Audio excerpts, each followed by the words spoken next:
उम्मीद करता हूँ आप एकदम मस्त होंगे, जबरदस्त होंगे दोस्त, और अपनी पढ़ाई को अच्छे से कर रहे होंगे। तो दोस्त, जैसा कि आपको पता है, हम लोग सब है एनटीपीसी और ग्रुप डी के लिए पढ़ते हैं जी के जीएस, और इस समय शाम को 5 बजे पढ़ते हैं मैथ। तो दोस्त, आज मैथ में हम चैप्टर नंबर 6 का है, या फिर प्रैक्टिस सेट 6 का है। ये आपका नंबर सिस्टम का छठा भाग होगा, और ये दोस्त आज का लास्ट भाग होगा। तो इसमें हम नंबर सिस्टम से बनने वाले सभी प्रकार के सवाल आज कर रहे होंगे। तो दोस्त, उम्मीद करते हैं आपको ये अच्छा लग रहा होगा, और इसी के साथ शुरू करते हैं आज की पहले प्रश्न के साथ। और देखते हैं पहला प्रश्न है, 9 की पावर 6 गुणा 12 की पावर 4 गुणा 7 की पावर 7 के अभाज्य गुणनखंडों का योग ज्ञात कीजिए। तो दोस्त, देखते हैं पहला प्रश्न। तो दोस्त, इस सवाल में पूछा हमसे अभाज्य गुणनखंडों का योग। सबसे पहले हम दोस्त गुणनखंड निकालना सीखेंगे, और थोड़ी सी 10 मिनट की थ्योरी आपको बताएंगे, और उसके बाद सारे प्रश्न उसी पे बेस होंगे। आप बड़े आसानी से बना पाएंगे। तो दोस्त, सबसे पहले सीखते हैं गुणनखंड निकालना। जैसे 120 है, 120 के गुणनखंड क्या क्या हो सकते हैं। तो दोस्त, गुणनखंड क्या है? जो दी हुई संख्या को विभाजित करते हो। जैसे 120 एक से भी डिवाइड होगा, 2 से भी होगा, 3 से भी होगा, 4 से हो जाएगा दोस्त, 5 से हो जाएगा, 6 से हो जाएगा, और 8 से हो जाएगा, 10, 12, 16 और 15 से भी होगा दोस्त। 16 से नहीं होगा। 16 के बाद 20 से होगा दोस्त, 24 से होगा, 25 से होगा, 25 से नहीं होगा। उसके बाद 30 से होगा दोस्त, और 30 के बाद 40 से, और 40 के बाद 60 से, और 60 के बाद 120। तो दोस्त, किससे डिवाइड हो रहा है ये? 1 2 3 4 5 6 8 10 12 15 20 24 30 40 60 और 120। तो दोस्त, ये छोटी संख्या है, ये छोटी संख्या है, तो हम इस तरह से इसमें निकाल पाएंगे। लेकिन नहीं, आपको बड़ी संख्या दे दी जाए तो आप कैसे इन चीजों को ज्ञात करेंगे कि कितने गुणनखंड है? तो दोस्त, करेंगे क्या, 120 की क्या करेंगे, गुणनखंड। गुणनखंड मतलब इसे इसके फैक्टराइजेशन करेंगे, तो आप कहेंगे कि 2 दूनी 4 दूनी 8 दूनी 16, या 2 दूनी 4 दूनी 8 या 24 पंजे 120। ये दोस्त हो गया इसके गुणनखंड। या फिर ऐसे यूं करें, 120 को ऐसे लिखते हैं, और जो लासा मेथड होता है, एलसीएम मेथड या भाग विधि, इससे कर लो। 2 6 12, 2 3 6, 2 से काटोगे तो 15 बार, दोस्त 3 से काटोगे तो 3 पंजे 15, और फिर आप 5 से काट दोगे, क्या मिलेगा? 3 3 3 2 5, तो यही मिलेगा। तो दोस्त, इसमें क्या करेंगे, जब इसको घात के रूप में लिखेंगे, इसको घात के रूप में इस तरह से लिखेंगे, ठीक है दोस्त। इन्हें कहते हैं अभाज्य गुणनखंड। क्या कहते हैं? अभाज्य गुणनखंड। तो दोस्त, जब किसी भी संख्या के हम लोग अभाज्य व्यक्त कर लेंगे, क्या कर लेंगे? अभाज्य गुणनखंड। अगर हमसे सभी टोटल गुणनखंड पूछा हो, इसमें 6 सवाल बनेंगे दोस्त। कितने? 6। तो पहला क्या है, अगर कुल गुणनखंडों की संख्या पूछी जाए, कुल गुणनखंडों की संख्या,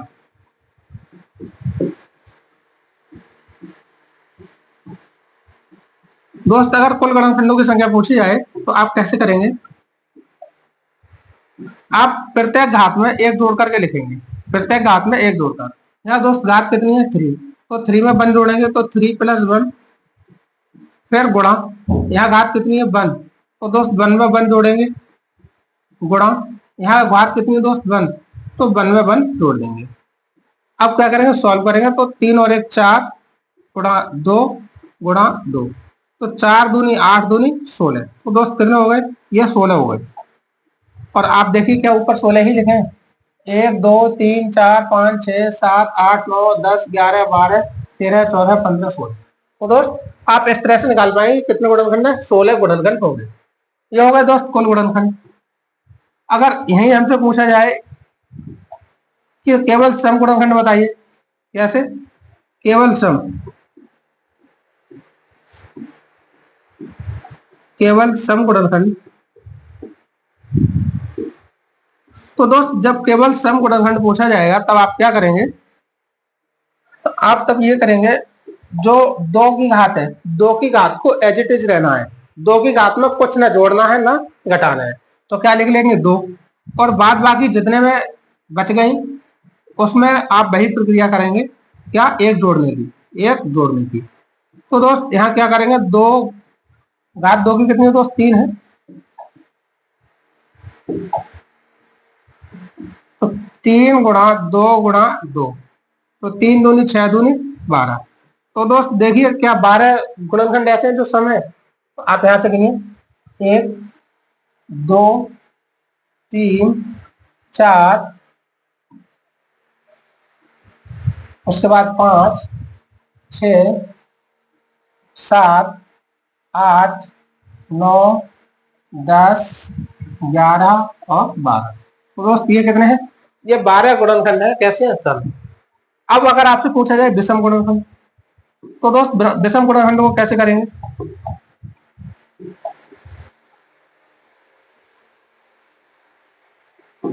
जब आपसे पूछा जाए विषम गुणनखंड,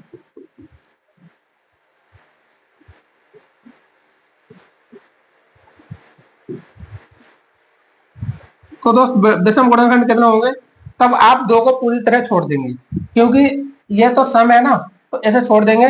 बाद बाकी जो बचेगा उसमें वही प्रक्रिया अपनाएंगे तो पहले करते थे। उसकी घात में क्या करेंगे, 1 को जोड़ करके लिखेंगे, क्या करेंगे, 1 को जोड़कर लिखेंगे।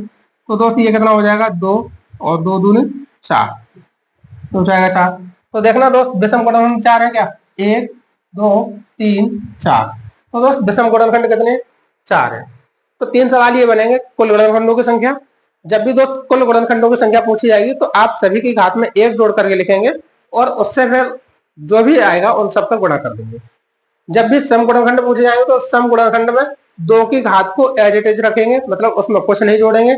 बाद बाकी जितने भी बचेंगे उसमें 1 जोड़ करके उन सबका फिर गुणा कर देंगे।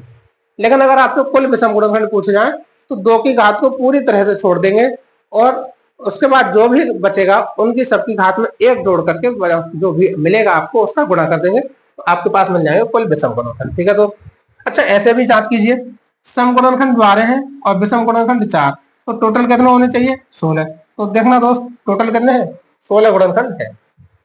उसके बाद अगला जो चौथा सवाल बनता है वो क्या बनता है,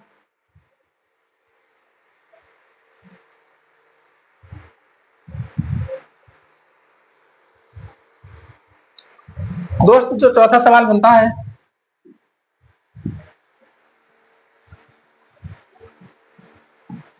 चौथा सवाल बनता है दोस्त कुल गुणनखंडों का योग। कुल गुणनखंडों का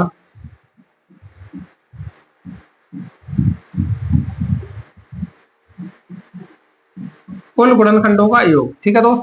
तो कुल गुणनखंडों का योग ज्ञात करने के लिए हम क्या करेंगे, आपके जो फैक्टर है वो क्या है, 2 की घात 3 गुणा 3 की घात 1 गुणा 5 की घात 1। ठीक है दोस्त।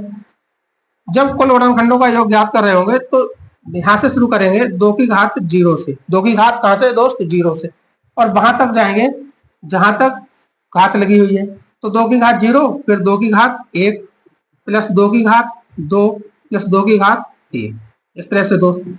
उसके बाद अगर आगे 3 दिखा है तो 3 की घात 0 से शुरू करेंगे, मतलब जो भी आपको अभाज्य गुणनखंड दिया होगा उसकी घात 0 से शुरू करेंगे। तो 0 की से शुरू करेंगे तो 3 की घात 0 प्लस, उसके बाद कहां तक जाएंगे जहां तक उसकी सबसे बड़ी घात लगी हुई है।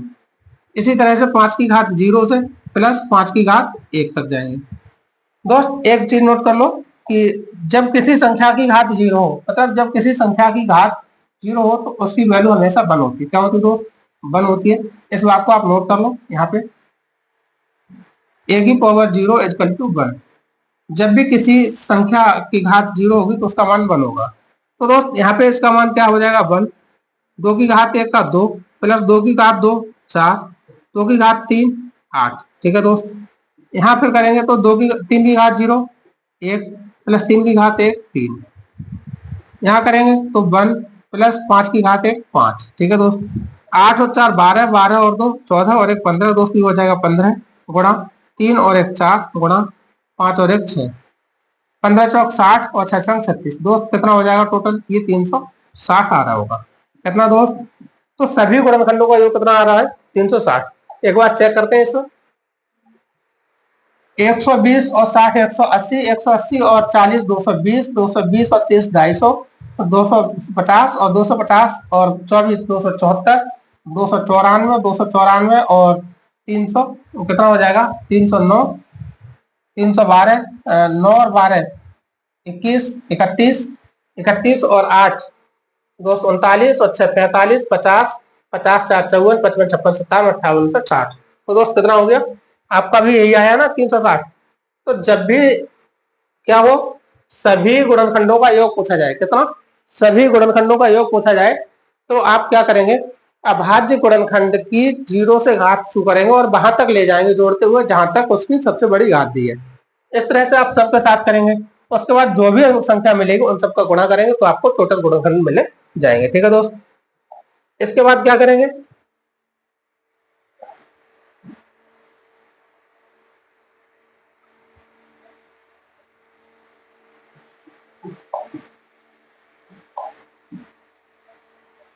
इसके बाद दोस्त अगला पॉइंट है कितना? 4 नंबर।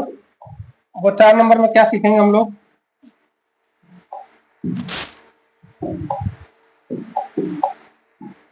4 होगा 5 नंबर। 5 नंबर में क्या सीखेंगे दोस्त? कुल सम गुणनखंडों का योग। कुल सम गुणनखंडों का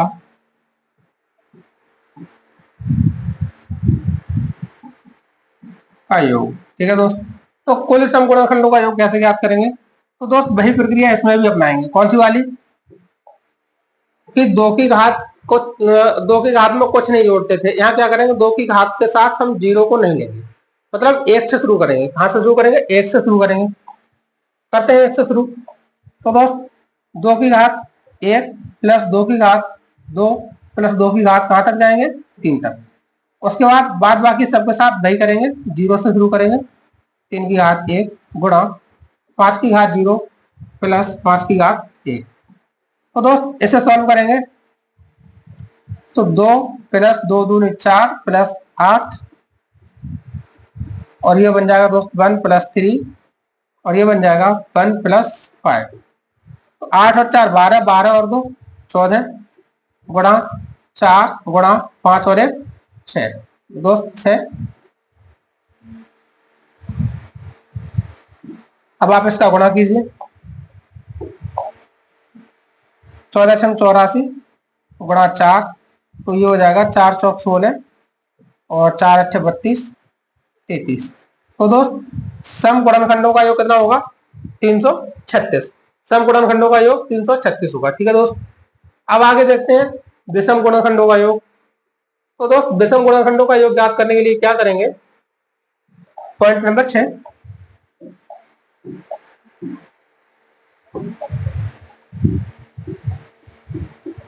विषम गुणनखंडों का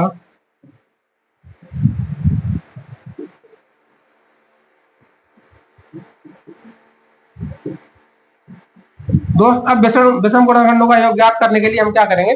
दो की घात को पूरी तरह से छोड़ देंगे। दो की घात को पूरी तरह से छोड़ देंगे, क्योंकि दो क्या बनाता है? दो सम बनाता है और पूछा क्या दोस्त? विषम का। तो दो की घात को पूरी तरह छोड़ देंगे। जब दो की घात को पूरी तरह छोड़ देंगे फिर हमारे पास क्या मिलेगा? फिर हमें मिलेगा 3 की घात 0 प्लस 3 की घात 1 और क्या मिलेगा? 5 की घात 0 और 5 की घात 1। ठीक है दोस्त, तो क्या करेंगे? 1 और 3 4, 5 और 1 6। तो दोस्त ये 4 गुणा 6 और 6 चौक 24, ये कितना बन जाएगा? 24। तो क्या पूछा जाए आपसे?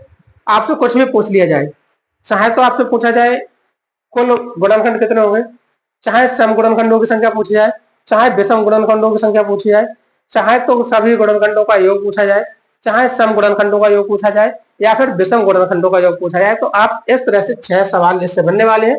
उन सभी सवालों को कर पाएंगे। दोस्त यहाँ से यूनिट फैक्टर और पूछ लेता है। तो यूनिट फैक्टर का मतलब क्या होता है दोस्त?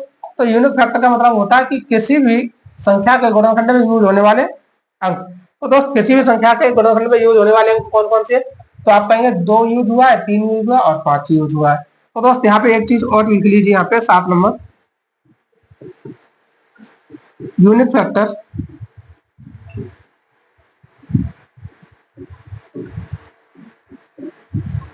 मतलब बिल्कुल अलग तरह के। यूनिक मतलब अलग अलग फैक्टर कहते हैं। तो दोस्त योग होने वाले अंक, प्रयोग होने वाले अंक या डिजिट। तो दोस्त कितने हैं इसमें? 3 है। वो कौन कौन से होंगे? तो आप कहेंगे 2, 3 और 5। इससे बाहर इससे सवाल नहीं बनेगा। तो दोस्त उम्मीद करते हैं ये थ्योरी पार्ट आपको समझ आया होगा। अगर ये थ्योरी पार्ट समझ आया तो अब चलते प्रश्न पे। और प्रश्न पहला क्या है कि 9 की घात 6 गुणा 12 की घात 4 गुणा 7 की पावर 7 के अभाज्य गुणनखंडों का योग क्या होगा? तो दोस्त इसके अभाज्य गुणनखंडों का योग कैसे ज्ञात करेंगे? दोस्त सबसे पहले इसके अभाज्य फैक्टर करेंगे। अभाज्य फैक्टर कैसे करेंगे? तो यहाँ 9 की घात 6 गुणा 12 की घात 4 गुणा 7 की घात 7। तो दोस्त इसके अभाज्य फैक्टर करेंगे तो इसे लिखेंगे 3 गुणा 3 इसकी घात 6। इसे लिखेंगे दोस्त 3 दूनी 6 दूनी 12। तो दोस्त इसकी घात लिखेंगे 4 गुणा 7 की घात 7। अब तो इससे ज्यादा नहीं तोड़ सकते। तो दोस्त 3 की घात कितनी हो जाएगी? 2। और 2 का गुणा 6 में करेंगे तो 3 की घात 12 गुणा 3 की घात दोस्त कितनी हो जाएगी? 4 गुणा 2 की घात 2 और 2 का गुणा 4 में करेंगे तो दोस्त कितनी हो जाएगी? 2 की घात 8 गुणा 7 की घात 7। जब आधार समान हो दोस्त, जब आधार समान हो तो गुणा में घातें जुड़ती हैं। तो आधार यहाँ देखना, यहाँ 3 है, यहाँ 3 है, समान है, तो गुणा में घातें जुड़ जाएंगी। तो 2 की घात 8 बन जाएगा पहले, और 3 की घात 12 और 4 16 और गुणा 7 की घात 7, 7 की घात 7। ठीक है दोस्त। अब पूछा क्या है? अभाज्य गुणनखंडों का योग। तो दोस्त अभाज्य गुणनखंडों का योग कितना होगा? अभाज्य गुणनखंड कितने हैं? 7 और 3 10 और 2 12। 7 और 3 10 और 2 12। तो दोस्त क्या हो जाएगा इसका सही जवाब? 12। ठीक है, आगे बढ़ते हैं अगले सवाल पे। दोस्त इसका स्क्रीनशॉट लीजिए आप और इसे रखिए अपने पास, क्योंकि ये बहुत इंपॉर्टेंट है। ठीक है दोस्त, अगला प्रश्न, किसी भी प्राकृत संख्या n के लिए सिर्फ, दोस्त ये 6 की पावर n है यहाँ पे।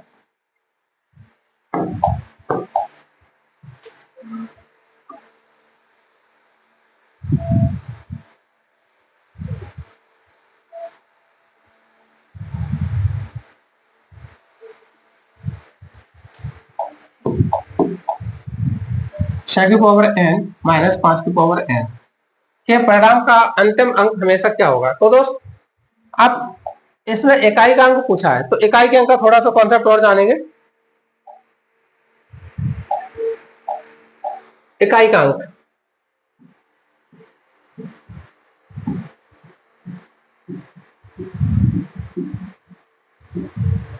तो दोस्त इकाई का अंक कैसे ज्ञात करेंगे? इकाई का अंक ज्ञात करने के कई तरीके हैं, लेकिन जो बेसिक से है वही चीजें हम बता रहे हैं आपको। सबसे पहला, अगर दोस्त 0 की घात कुछ भी हो, 0 की घात कुछ भी हो, इसका इकाई अंक सदैव 0 ही रहेगा।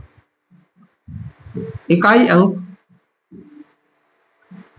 0 ही रहेगा दोस्त। इसी तरह से दूसरा है, 1 की घात कुछ भी हो तो इकाई अंक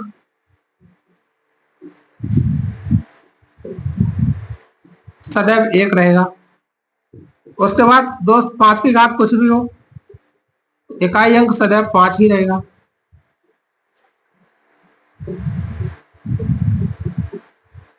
और दोस्त अगर 6 की घात कुछ भी हो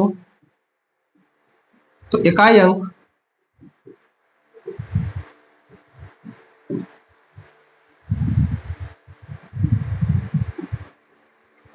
सदैव 6 ही रहेगा। ठीक है दोस्त। अब दोस्त कैसे देखेंगे? आप ऐसे देखिए, अगर 10 की घात 50 लिख दी जाए तो दोस्त इसका इकाई अंक हमेशा पीछे तो इतना ही आएगा ना, ऐसे ही तो आएगा। और यहाँ क्या आएगा? 1 आएगा। ठीक है दोस्त, कितने बार आएगा ये? तो 50 बार। तो इसकी घात तो कुछ भी रखने, 10 की घात 2 रख दो तब 100 हो जाएगा दोस्त। 10 की घात 3 रखेंगे तो कितना हो जाएगा? 1000 हो जाएगा। 10 की घात 4 रखेंगे दोस्त तो ये 10,000 हो जाएगा। तो आप क्या देख पा रहे हैं कि 0 की घात तो कुछ भी हो, 0 की घात कुछ भी हो, हमेशा 0 ही मिलता है। ठीक है दोस्त, तो आप इस तरह से देख पाएंगे। 1 की घात कुछ भी हो, जैसे 11 का स्क्वायर क्या होगा? 121 होगा दोस्त। 11 का क्यूब कितना होगा? आप कहेंगे 1331 होगा। तो दोस्त क्या देख रहा है कि 11 की घात कुछ भी हो, 2 हो या फिर 3 हो या कुछ भी हो, तो इसका मतलब इकाई अंक हमेशा 1 ही रहेगा। तो ये भी आप इस तरह से जान पाए। हाँ ये ठीक है। अब देखते हैं दोस्त 5 का। 5 का कैसे देखेंगे? 5 की घात 2 रख दो, 5 की घात 3, 5 की घात 4 तो दोस्त इसका इकाई अंक हमेशा क्या होगा, 5 का स्क्वायर 25, 5 का क्यूब 125, और 5 का 4 बार घात करेंगे तो 625। तो दोस्त आप क्या देख रहे हैं, इसका इकाई अंक हमेशा कितना है, 5 है। तो 5 की घात कुछ भी हो, 5 की घात कुछ भी क्यों ना हो, तो इसका इकाई अंक भी क्या रहेगा, 5 ही रहेगा। ठीक है दोस्त। और आगे 6 का देखते हैं। 6 की घात कुछ हो दोस्त, तो 6 की घात 1 ले लो, 6 की घात 2, 6 की घात 3, 6 की घात 4, तो 6 की घात 1 6 रहेगा। फिर 6 36, छक्का 216, तो 6 का फिर से करो, 6 36, 6 3 9, 6 2 12, 1296। तो आप देख रहे हैं इसमें भी इकाई का अंक क्या है, इकाई का अंक दोस्त हमेशा 6 ही मिलेगा। इकाई का अंक हमेशा क्या मिल रहा है, इसमें 6 ही मिल रहा है। ठीक है दोस्त। तो 6 की भी घात कुछ भी हो तो आप क्या कहेंगे, इकाई अंक हमेशा 6 ही मिलेगा। ठीक है, ये हो गया थोड़ा सा बेसिक। आगे दोस्त क्या है, आगे यदि गुणा किया जाए तो इसका 1 2 3 4 इस तरह से आपको दे दिया जाए n पदों तक, तो इसका इकाई अंक हमेशा क्या होगा दोस्त, इकाई अंक 0 होगा। क्या होगा दोस्त, 0, क्योंकि यहाँ 1 है 2 है 3 है 4 है, तो दोस्त इसके बाद 5 भी तो होगा, इसके बाद क्या होगा, इसके बाद 5 भी मिल जाएगा आपको। और जैसे ही आपको यहाँ 5 मिल जाएगा तो 5 चौक 20, 20 में क्या मिल जाएगा, 0, और तो 0 का गुणा आप चाहे किसी में भी कीजिए, हमेशा क्या मिलेगा, 0। तो आप क्या कहेंगे कि लगातार संख्याओं के गुणनफल का इकाई अंक क्या होगा, 0 होगा। दोस्त क्या कहेंगे, लगातार संख्याओं के गुणनफल का इकाई अंक 0 होता है। ठीक है दोस्त। उसके बाद अगला पॉइंट क्या है, अगला है अगर सभी सम संख्याएं ले ली जाए, 2 4 6 8 इस तरह से चलते चले जाए n पदों तक, तब इसका इकाई अंक क्या होगा दोस्त, तब भी इसका इकाई अंक 0 ही होगा। क्या होगा दोस्त, 0 होगा। अच्छा ये 0 कैसे होगा, तो आप यहां देखेंगे कि 2 मिला 4 मिला, 2 मिला 4 मिला 6 8, दोस्त यहाँ कहीं 10 भी तो मिल रहा होगा, और 10 में क्या आता है, 0। और दोस्त जैसे ही 0 का गुणा किसी में करेंगे तो क्या मिल जाएगा आपको, इकाई अंक 0 ही मिल जाएगा। अगला एक पॉइंट और नोट करिए। अगला है दोस्त, अगर विषम संख्याओं का गुणा किया जाए 1 3 5 7 इस तरह से आप करेंगे तो n पदों तक, तो दोस्त इसका इकाई अंक क्या मिलेगा, हमेशा इसका इकाई अंक हमेशा 5 मिलेगा। क्यों मिलेगा दोस्त 5, क्योंकि 5 के साथ जब तक कोई सम संख्या गुणा ना करे, 5 के साथ जब तक कोई सम संख्या गुणा ना करे तब तक 0 नहीं बनता। अब आप यहाँ करेंगे तो 3 1 या 3 3 5 15, 15 में 5 मिलेगा, 5 7 35 में भी 5 मिलेगा, फिर 5 9 45 में भी 5 मिलेगा। तो आप क्या कहेंगे कि 5 का गुणा किसी भी विषम संख्या के साथ किया जाए तो हमेशा इकाई अंक क्या आता है दोस्त, 5 ही आता है। तो आप इस बात को याद रखेंगे, क्या क्या, 0 की घात कुछ भी हो इकाई अंक 0, 1 की घात कुछ भी हो इकाई अंक 1, 5 की घात कुछ भी हो इकाई अंक 5, 6 की घात कुछ भी हो, 6 की घात कुछ भी हो तो इकाई अंक 6 ही रहेगा। ठीक है दोस्त। उसके बाद लगातार संख्याओं का गुणा किया जाए, लगातार संख्याओं का गुणा किया जाए तो इकाई अंक 0, लगातार सम संख्याओं का गुणा किया जाए तो इकाई अंक 0, लेकिन लगातार विषम संख्याओं का गुणा कर दिया जाए तो इकाई अंक क्या हो जाएगा दोस्त, तब इकाई अंक हो जाएगा 5। अब आगे और कुछ देखते हैं, एक पॉइंट और जो बहुत ही इंपॉर्टेंट रहेगा दोस्त, इसमें थोड़ा सा ध्यान देना। अगर सभी अभाज्य संख्याओं का गुणा किया जाए, सभी अभाज्य संख्याओं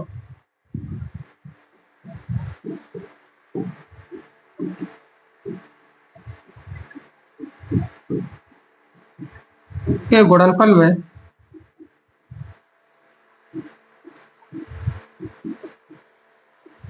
तो दोस्त इकाई अंक क्या होगा, सभी अभाज्य संख्याओं के गुणनफल में इकाई अंक क्या हो जाएगा दोस्त, तो आप कहेंगे 0। कैसे हो जाएगा वो देखते हैं थोड़ा सा। तो दोस्त अभाज्य संख्याएं क्या क्या है, अभाज्य संख्याएं हैं 2, 2 में गुणा करेंगे आप 3 का, 3 के बाद मिलेगा आपको 5, 5 के बाद मिलेगा 7, 7 के बाद 11, 11 के बाद 13। तो दोस्त इसी तरह से आपको मिलता जाएगा। ठीक है।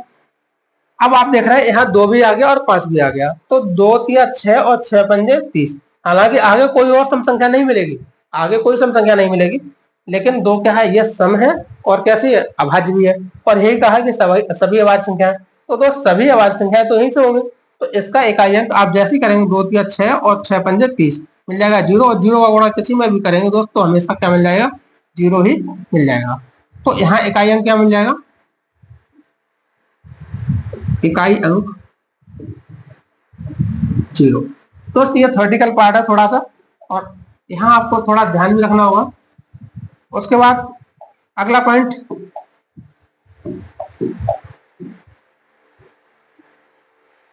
अगला पॉइंट कैसे दोस्त, अगला पॉइंट ये है कि यदि सम अभाज्य संख्या, सम अभाज्य संख्या को छोड़ दिया जाए,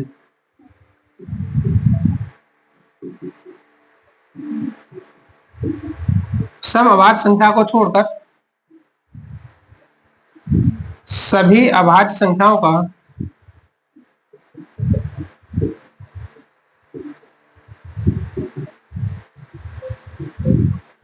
सभी अभाज्य संख्याओं के गुणनफल में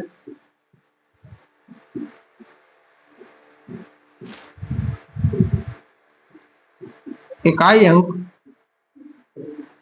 तो दोस्त सभी अभाज्य संख्याओं के गुणनफल में अगर इस सम अभाज्य संख्या को छोड़ दिया जाए तो इकाई अंक क्या होगा दोस्त, 5 हो जाएगा। कैसे होगा उसे समझो थोड़ा सा। अभाज्य संख्या है 2, 3, 5, 7, 11, 13, 17, 19। तो दोस्त इसी तरह से चलेंगे। अब ये कहा गया है कि सम अभाज्य संख्या को छोड़ दिया जाए, तो दोस्त समअभाज्य संख्या कौन सी है, तो आप कहेंगे समअभाज्य संख्या जो है वो 2 है। तो दोस्त 2 को छोड़ दिया जाए, बाद बाकी इसमें कहीं भी सम संख्या नहीं मिलेगी। और दोस्त जब तक सम संख्या नहीं मिलेगी तब तक क्या मिलेंगी, सभी विषम संख्या मिलेंगी। और दोस्त 5 का किसी भी विषम संख्या में गुणा करेंगे तो हमेशा इकाई अंक 5 ही मिलेगा। तो दोस्त इकाई अंक क्या मिलेगा, इकाई अंक 5 ही मिल जाएगा। ठीक है दोस्त, यहाँ तक बात समझ आई होगी। अगर यहाँ तक बात समझ आई है तो थोड़ी सी थ्योरी और जानते हैं, उसके बाद चलते हैं सवालों की तरफ।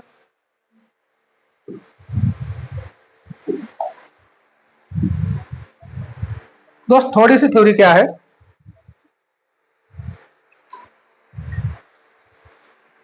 अब यहां जानेंगे दोस्त थोड़ा सा घात के बारे में। घात वाली कैसे निकालेंगे दोस्त, जब किसी आपने 0 को देख लिया, 1 को देख लिया, 5 को देख लिया और इसको देख लिया 6 को। अब चलते हैं 4 और 9 पे। इसमें दोस्त 4 की घात और 9 की घात, इसमें 2 केस बनेंगे। कितना दोस्त, 2 केस। अगर 4 की घात सम हो, एक तो सम हो सकती है 4 की घात, एक हो सकता है 4 की घात विषम, एक 4 की घात हो सकती है विषम। तो दोस्त जब भी 4 की घात आपको सम दिखे, कैसी दिखे, सम दिखे, तो इकाई का अंक हमेशा 6 होगा। तो क्या होगा दोस्त, इकाई का अंक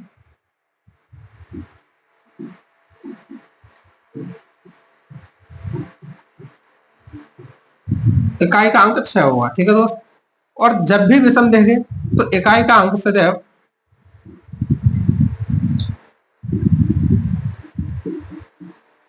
इकाई का अंक हमेशा 4 होगा। ठीक है दोस्त, इसी के साथ हम देखेंगे 9 का केस। 9 का केस क्या कहता है दोस्त, 9 के केस में अगर 9 की घात सम हो तब, और 9 की घात विषम हो तब।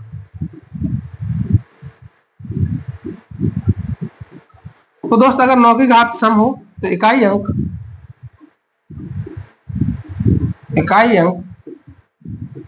हमेशा 1 होगा।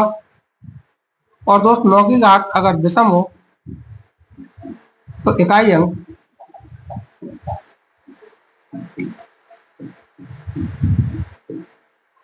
सदैव 9 होगा। क्या होगा दोस्त, इकाई अंक सदैव 9 होगा। अब देखते हैं दोस्त होगा कैसे। अगर जैसे हमने लिखा 4 की घात 2, तो दोस्त 4 की घात 2 में क्या होगा, 16। 4 की घात लिखा 4, तो 16 का कितना होगा दोस्त, 256 होगा। 4 की घात 4 कितना, 256। आप देख रहे हैं यहाँ भी सम है, यहाँ भी सम है, लेकिन इकाई अंक हमेशा क्या आया, 6। तो दोस्त जब भी 4 की घात सम हो तो इकाई अंक हमेशा 6 होगा। अब विषम वाले पे देखते हैं दोस्त, अगर हम लिखते हैं 4 की घात 1 तो आएगा 4, 4 की घात 3 तो दोस्त आएगा 64। तो आप देख रहे हैं कि 4 की घात क्या है, 4 की घात यहाँ विषम है, यहाँ भी विषम है। और इकाई अंक क्या मिल गया दोस्त, इकाई अंक मिल गया है आपको 4, तो यही लिखा है यहाँ पे। इसी तरह से 9 की घात सम रख के देखेंगे, तो 9 की घात दोस्त 2, तो क्या मिलेगा 81। और दोस्त 9 की घात अगर 4 लिख दिया जाए तो आपको मिल जाएगा कितना मिलेगा, 9 में कैसे नंबर 729, 1 8 एकम 8 2 16 और 8 64 65 161। तो दोस्त आपको क्या मिलेगा, आप देख रहे हैं कि 9 की घात कैसी यहाँ सम है, 9 की घात सम है, इकाई अंक क्या मिल गया है 1।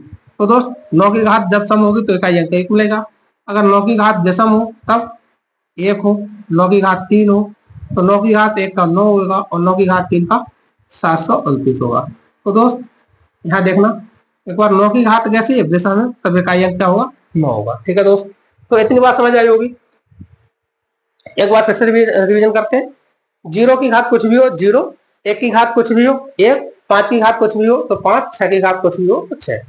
उसके बाद आप पढ़ेंगे 4 की घात अगर सम हो तो इकाई अंक 6 होगा, 4 की घात विषम हो तो इकाई अंक दोस्त क्या होगा 4 होगा, 9 की घात सम हो तो इकाई अंक 9 होगा और 9 की घात विषम हो तो इकाई अंक 9 होगा। अब दोस्त आपने क्या क्या पढ़ लिया, 0 1 5 6 और इसके साथ आपने पढ़ लिया, इसके साथ आपने पढ़ लिया क्या किया यहाँ पे, तो आप कहेंगे 4 और 9 भी पढ़ लिया, 4 और 9 भी पढ़ लिया। अब बचा क्या 1 2, अब बच गया आपके पास 2 3 5 2 3 और क्या 7 8, 2 3 7 8।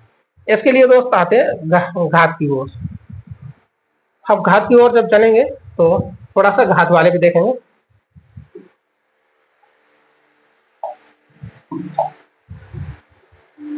दोस्त ये सबके लिए रामबाण है, ये आप किसी पर भी लगाइए।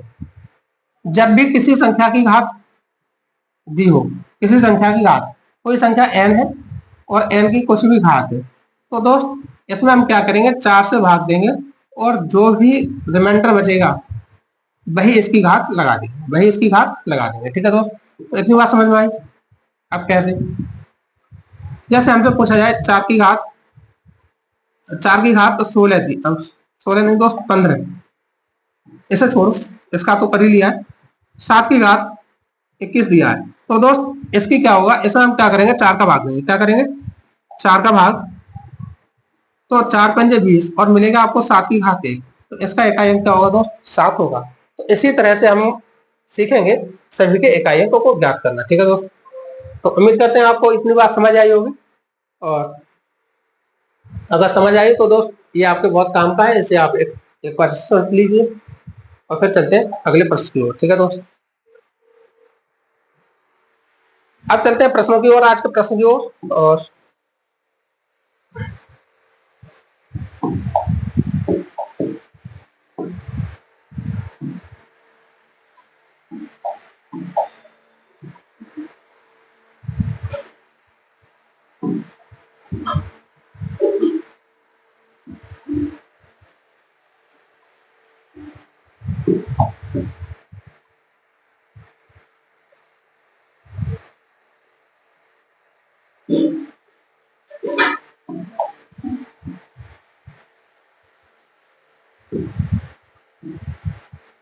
इसे इधर रख लीजिए। ठीक है दोस्त, ठीक। अब चलते हैं आज का जो प्रश्न है।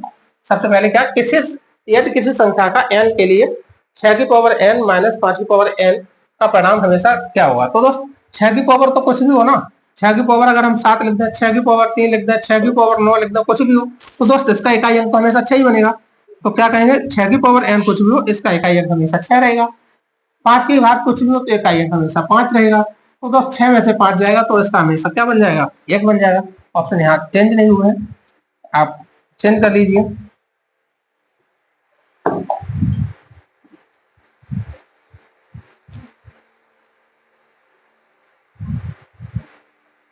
तो दोस्त इसका इकाई अंक हमेशा क्या रहेगा 1 रहेगा। ठीक है,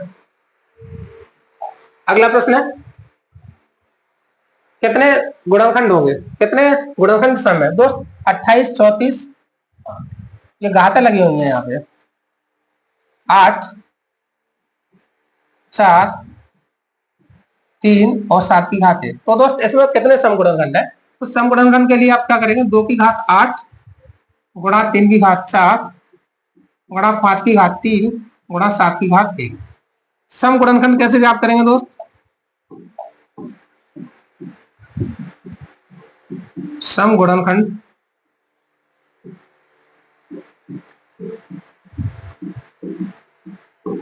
सम गुणनखंडों की संख्या के लिए दोस्त क्या करेंगे, इसमें कुछ नहीं जोड़ेंगे, तो इसका रखेंगे हम 8, इसमें 1 जोड़ेंगे तो यहाँ 5 हो जाएगा, इसमें 1 जोड़ेंगे दोस्त तो 4 हो जाएगा, इसमें 1 जोड़ेंगे तो 2। 8 पंजे 40, 40 चौका 160, 160 दूनी कितना 320। ठीक है दोस्त, तो इसका सही जवाब हो जाएगा 320। ठीक है, 8 पंजे 40, 4 चौक 16 दूनी 32। ठीक है दोस्त, इसका सम गुणनखंड ये हो जाएगा। अगला है 4200 के गुणनखंडों की संख्या। तो दोस्त 4200 के फैक्टर आप करेंगे, 4200 के फैक्टर कैसे करेंगे दोस्त? तो इसे लिखे 42 गुणा 100, 42 गुणा 100। 42 को लिखेंगे 2 तिया 6 सत्ते 42, और दोस्त 100 को लिखेंगे आप 4 गुणा 5 25। तो दोस्त इसे ऐसे कर लो ना, ऐसे करेंगे हम 2 का स्क्वायर और 5 का स्क्वायर, इस तरह से लिख सकते हैं। अब आप देखेंगे कि आधार समान है, तो 2 की घात कितनी हो जाएगी, 2 की घात 3 गुणा 3 की घात 1 गुणा 7 की घात 1 गुणा 5 की घात कितनी हो जाएगी, तो 2 हो जाएगी। तो कुल गुणनखंडों की संख्या कितनी हो जाएगी? तो दोस्त गुणनखंडों की संख्या ज्ञात करने के लिए क्या करते हैं, जो घात दी होती है उसमें क्या करते हैं, 1 को जोड़ते हैं। तो कुल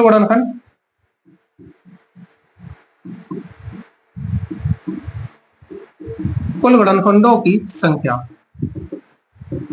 तो दोस्त इसमें क्या करेंगे, 4 1 जोड़ेंगे, इसमें फिर 1 जोड़ेंगे तो 2, इसमें 1 जोड़ेंगे तो 2, इसमें 1 जोड़ेंगे तो 3। तो 4 दूनी 8 दूनी 16, 16 की 48, कितनी हो जाएगी दोस्त, 48 is the right answer, option number 1। दोस्त जो आपको अभी थ्योरी पढ़ाई थी, आप समझ रहे हैं कि उससे क्या फायदा है। जो थ्योरी पढ़ाई थी सारे प्रश्न आप उसी से कर पाएंगे अगर आपने अच्छे से समझा होगा। प्रैक्टिस यहाँ हो जाएगी दोस्त। यदि एक धनात्मक संख्या n को 5 से विभाजित करने पर शेषफल 3 प्राप्त होता है, तो n का इकाई अंक क्या है? दोस्त अगर n को कोई संख्या n है, इसे हम 5 से भाग करते हैं तो रिमाइंडर हमेशा क्या मिलता है, 3। तो दोस्त 5 से कब विभाजित होगी, या तो इकाई अंक 0 हो या फिर 5 हो। तो दोस्त 0 में अगर 3 जोड़ेंगे तो वो संख्या कितनी हो सकती है, 3। अगर 5 में 3 जोड़ेंगे तो दोस्त वो संख्या कितनी हो सकती है, 8। अगर किसी संख्या का इकाई अंक 3 है तब 5 से भाग करने पर 3 मिलेगा, या किसी संख्या का इकाई अंक 8 है तब 5 से भाग करने पर आपको 3 मिलेगा। तो दोस्त क्या हो सकता है, 3 और क्या है दोस्त, 3 और 5, 3 और 8, ऑप्शन ही नहीं है यहाँ दोस्त, 3 है।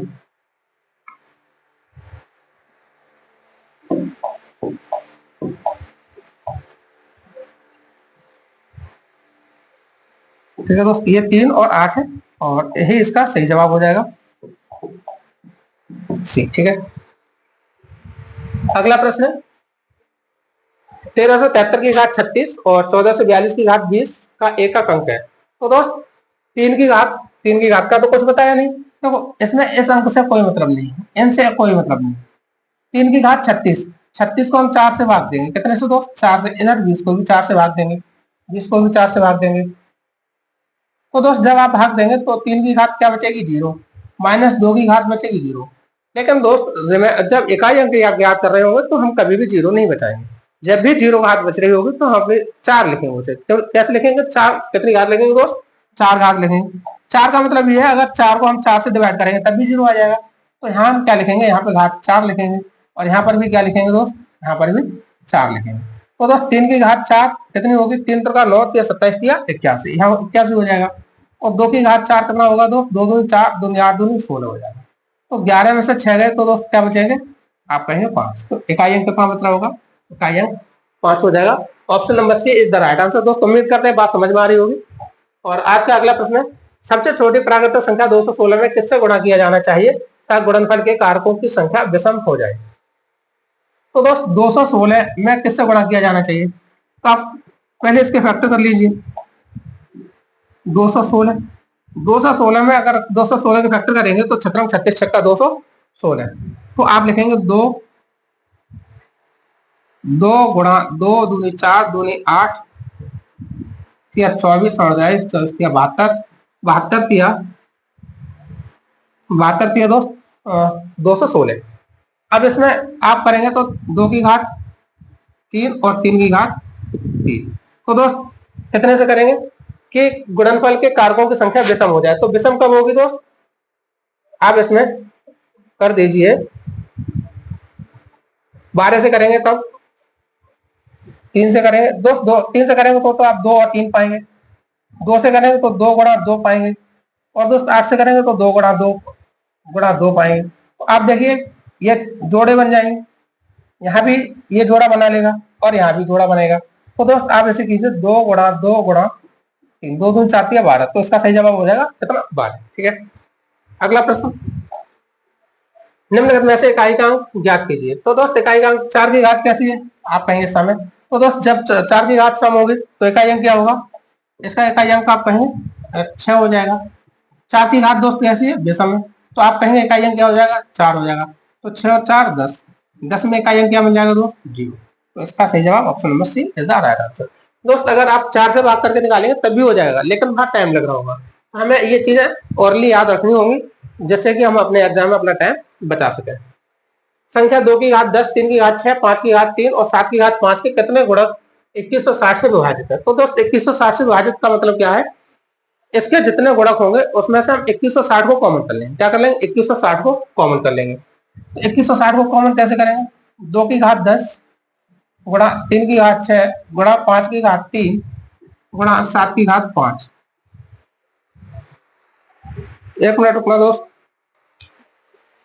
तो दोस्त इसके कितने गुणनखंड 2160 से विभाज्य हैं, तो आप क्या करेंगे 2160 के फैक्टर करेंगे। 2160 के जब आप फैक्टर करेंगे तो क्या निकलेगा, आप करेंगे तो 2 की पावर 3 गुणा 3 की पावर 3 गुणा 2 गुणा कितना मिल जाएगा, तो 5। ठीक है दोस्त, अब आप सॉल्व करेंगे इसे तो देखेंगे कि 2 की घात 10 गुणा 3 की घात 6 गुणा 5 की घात 3 गुणा 7 की घात 5। उसके बाद आप देखेंगे तो 2 की घात 1 यहाँ है और 3 यहाँ, तो 2 की घात 4 गुणा 3 की घात 3 और यहाँ पे कितना है दोस्त, 2 है।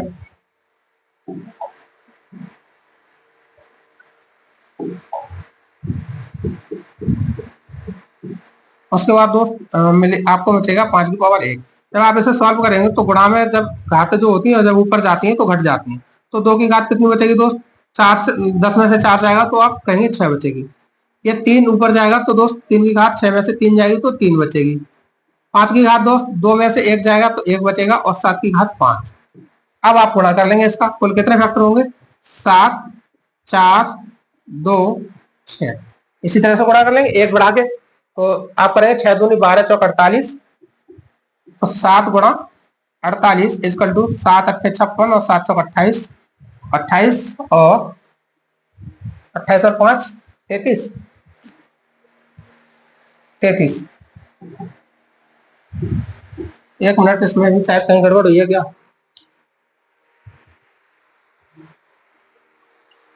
यहाँ पे दोस्त कहीं कैलकुलेशन गलत हुई है, कहाँ पे, यहाँ से देखेंगे तो बचेगा 6 और 3 की घात बचेगी आपको 3 और 1, तो दोस्त यहाँ 2 बचेगी, 5 की घात 2 बचेगी और 5 की घात अगर 2 बचेगी तो यहाँ से थोड़ा गलत, इसे सही कर लेते हैं। ऐसे तो दोस्त ये 7 रहेगा, ये 4 रहेगा, ये 2 और 1 3 हो जाएगा, ये 5 की घात 2 है तो 3 हो जाएगा और यहाँ दोस्त कितना 5 की जगह कितना हो जाएगा 6। तो आप करेंगे तो 6 3 18 36 38 54 872। ऐसे गलत है क्या, 7 12 70 84। ठीक है दोस्त, अब इसे करेंगे तो 7 दूनी 14 7 7 49 और 1 50। तो इसका सही जवाब क्या हो जाएगा दोस्त, 504। इसका सही जवाब 504 हो जाएगा। तो पिछला सवाल एक गलत हो गया है, आप उस पर चलते हैं हम लोग थोड़ी देर के लिए। ये थोड़ा गलत हुआ है दोस्त। इसमें ये पूछा कि किससे गुणा किया जाना चाहिए ताकि गुणनफल के कारकों की संख्या विषम हो जाए। तो दोस्त यहाँ पे कारकों की संख्या कैसी आ रही है, सम आ रही है। दो इसमें करेंगे तो 3 और 1 4 और 3 और 1 4। तो आप करेंगे तो 4 गुणा 4 4 चौक 16। तो दोस्त हम किस संख्या से गुणा कर रहे हैं, तो किस संख्या से गुणा करेंगे, तो 6 को आप लिखेंगे 2 गुणा 3। आप इससे गुणा करके देखिए, जैसे दोस्त आप इसमें किससे गुणा करेंगे, 2 की 216 है, इसमें आप गुणा करेंगे तो 6 से, ये आपको मिल जाएगा 2 की घात 2, 2 गुणा 2 गुणा 2 गुणा 3 गुणा 3 गुणा 3, और दोस्त 6 को लिखेंगे तो 2 गुणा कितना 3। अब आपको मिल जाएगा 2 की घात कितनी 4, 2 की घात 4, और 3 की घात कितनी मिल जाएगी दोस्त 3 और 1 4। अब इसमें गुणनखंडों की संख्या कितनी हो जाएगी 4 और 1 5, और 4 और 1 5। तो दोस्त इसकी सही जवाब क्या हो जाएगा 4 और 1 5। आप इसे करेंगे तो 5 गुणा 5 बराबर 25। तो दोस्त इसमें कितने से गुणा करना होगा, आपको 6 से गुणा करना होगा, जिससे कि जो गुणनखंड है उनके कारकों की संख्या कैसे मिल जाए, उनका जो गुणनखंड है, कारक मतलब उनके फैक्टर्स की संख्या कैसे मिल जाए, जैसा मिल जाए तो आपको 6 से गुणा करना होगा। ठीक है दोस्त, चलते हैं अगले प्रश्न में, और ये भी हो गया। क्या दोस्त अंकित मान और स्थानीय मान। तो दोस्त स्थानीय मान और अंकित मान में अंतर क्या है ये समझो। कोई अंक जिस स्थान पर लिखा जाता है, जैसे इकाई स्थान है, ये दहाई स्थान है, ये सैकड़ा स्थान है, ये हजार का स्थान है।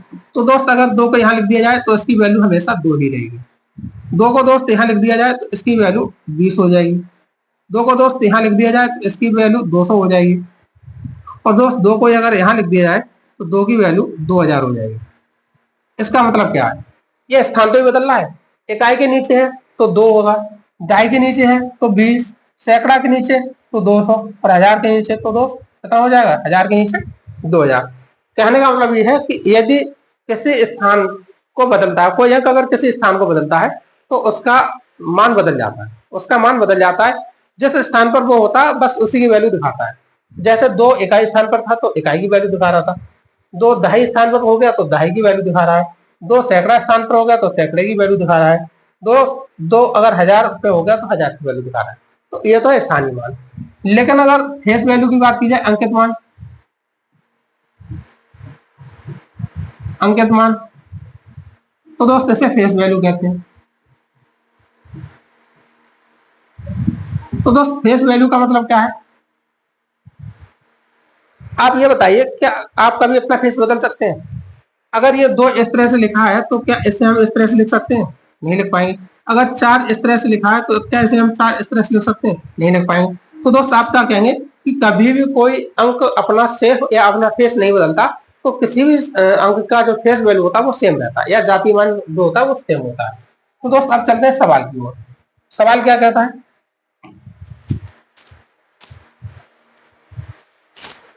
सवाल ये कहता है कि 145.390 में 4 का अंकित मान क्या है। तो दोस्त 4 का अंकित मान तो हमेशा 4 ही रहेगा ना, उसे तो कहीं भी रख दो, उसे कहीं भी रख दो। अगर यही इसका स्थानीय मान पूछ लिया जाता तो दोस्त यहाँ 0 लगाते और ये कितना हो जाता 4, अगर स्थानीय मान इसका पूछा जाता तो।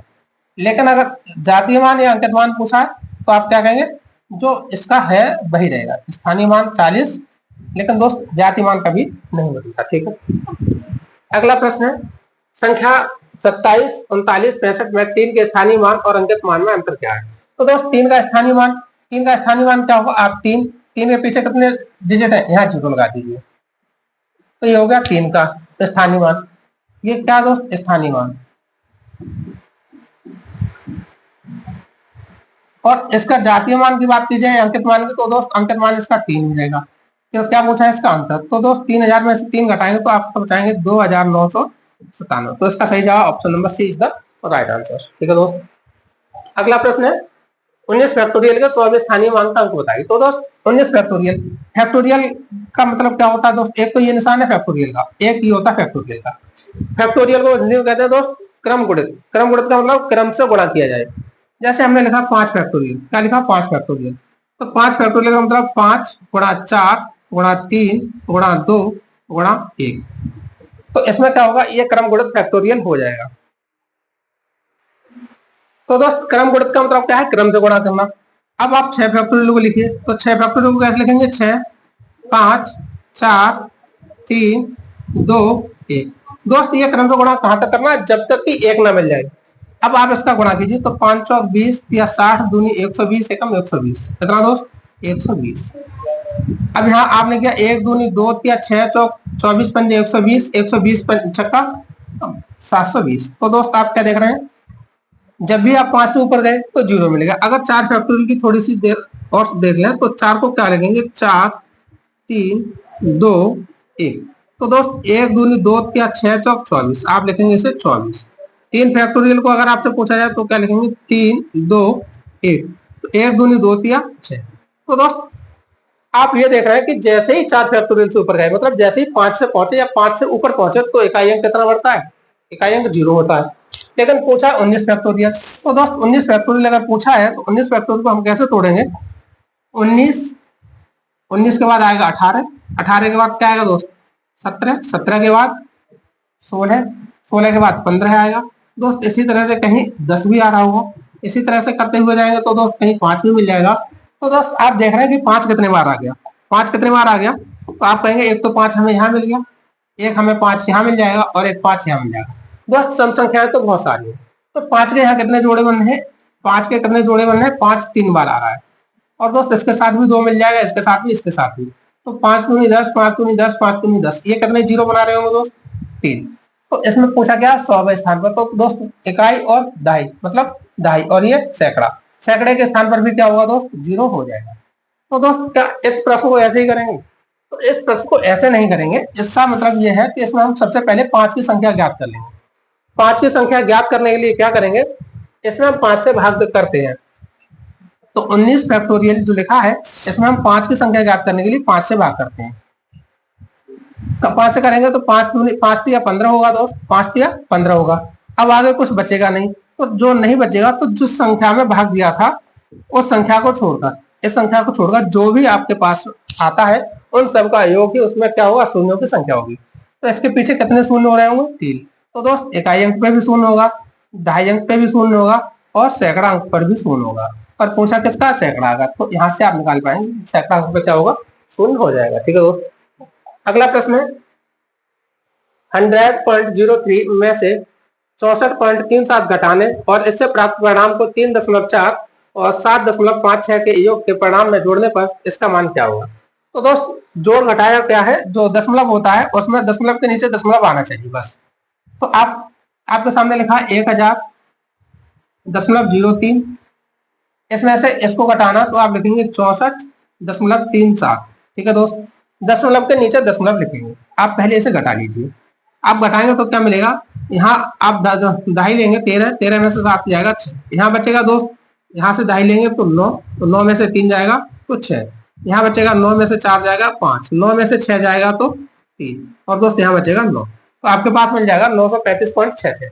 आगे लिखा है इससे प्राप्त परिणाम, तो परिणाम क्या मिल गया हमें 935.66 को 3.4 और 7.56 के योग के परिणाम से जोड़ा। तो दोस्त इसमें इसका योग करना है, किसका, इसका 3.4 का और 7.56 के योग की।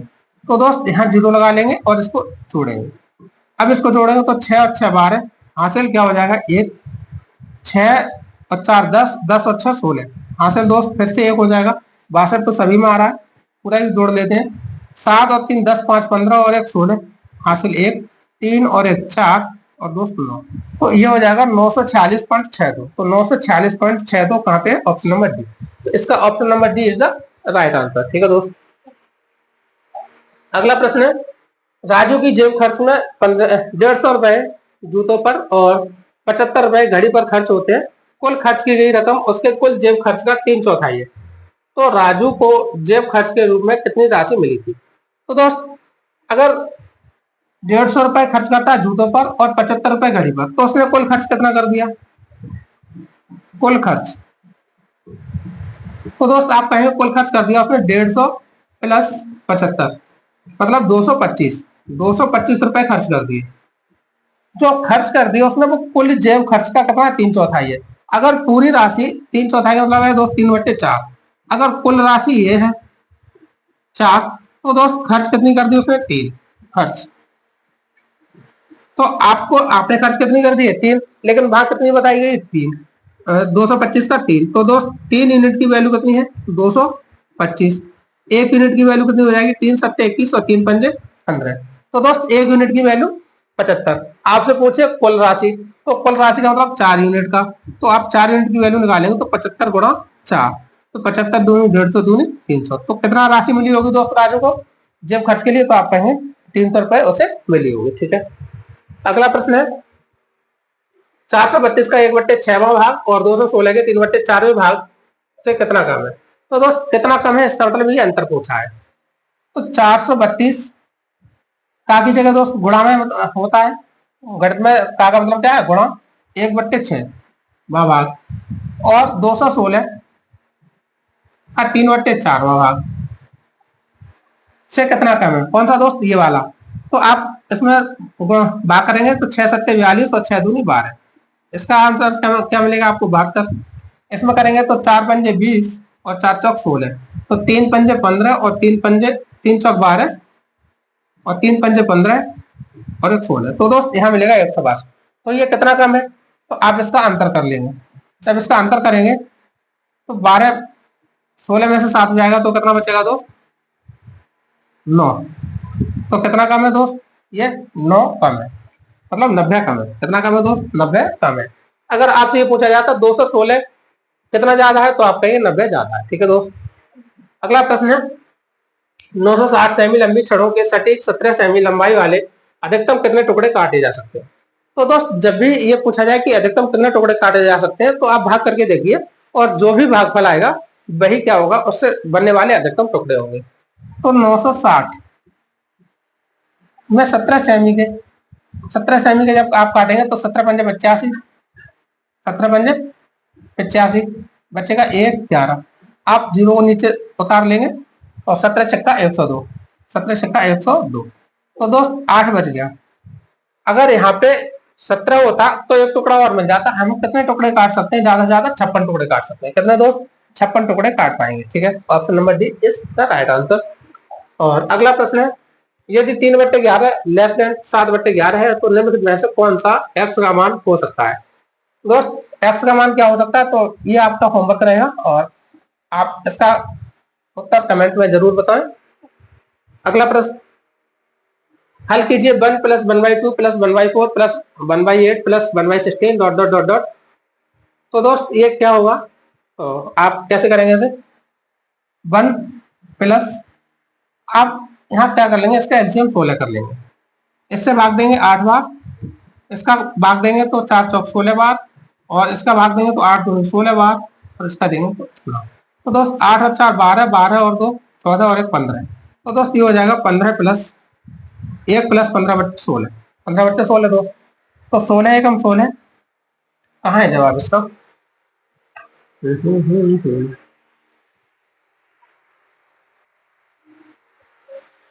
दोस्त इस सवाल को कल देखते हैं क्योंकि आज समय भी हो रहा है 1 घंटे का। तो आज लास्ट सवाल देख लेते हैं कि 3/10 और 8/15, 3/10 और 8/15 का अनुक्रमानुपाती क्या है। तो दोस्त आप यहाँ सॉल्व करेंगे तो 15 और 10 का एलसीएम 30, तो 10 या 30, यहाँ 3 बार जाएगा और 3 का 9 हो जाएगा, और प्लस 15 दूनी 30, 2 बार भाग जाएगा, 2 का गुणा इसमें करोगे तो 8 दूनी 16 हो जाएगा, 16 और 9 25/30। ऐसा सॉल्व करेंगे दोस्त, 5×5 = 25 और 5 का 30, तो इसका सही जवाब हो जाएगा 5/6। लेकिन ये पूछा है अनुक्रमानुपाती, उल्टा करेंगे, तो उल्टा जब करेंगे तो ये होगा 6/5। क्या हो जाएगा दोस्त, 6/5 इसका सही जवाब होगा। तो दोस्त कैसी लगी आज की क्लास, कमेंट के माध्यम से जरूर बताएं। दोस्त क्लास अच्छी लगी हो तो लाइक करें, शेयर करें, और दोस्त अगर चैनल पर नए हैं तो चैनल को सब्सक्राइब करें। और मिलते हैं अगले क्लास के साथ सेम समय, मतलब 5 बजे गणित के साथ और सुबह 9 बजे जीएस के साथ। तब तक जुड़े रहिए MLID स्टडी पॉइंट के साथ। नमस्कार, धन्यवाद।